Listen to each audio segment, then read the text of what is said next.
આ બધા જ આપણા ગુજરાતના વ્યક્તિઓ છે ને, ગુજરાતને હેરાન કરે છે આ લોકો. ટુરિસ્ટને લોકલને જવા દે છે, બસ બધું જ જવા દે છે.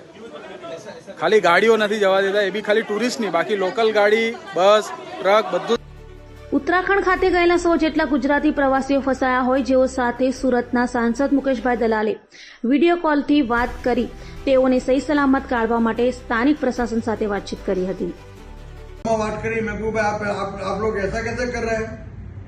तो मेरे को गुजरात के 100 टूरिस्ट वहां पे फंसे पड़े हैं और आप वहां की लोकल गाड़ियां जाने दे रहे हैं कि नहीं सर, इनके ऑटो लोकल में भी सिर्फ वहां के स्थानिक रहवासी इनकी गाड़ी जा रही है.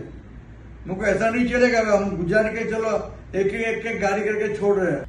नहीं एक एक गाड़ी छोड़વાનું કહી દીધું છે. નંબર ત્યાં બધાને કહો सूरत ना हाँ एक करके निकाल रहे हो, ठीक है, पर तुरंत निकालो गाड़ी जो फंसी है वो सब एक करके. काफी देर से वेट कर रहे हैं, तकरीबन 100 गुजराती है वहां पे. ठीक है.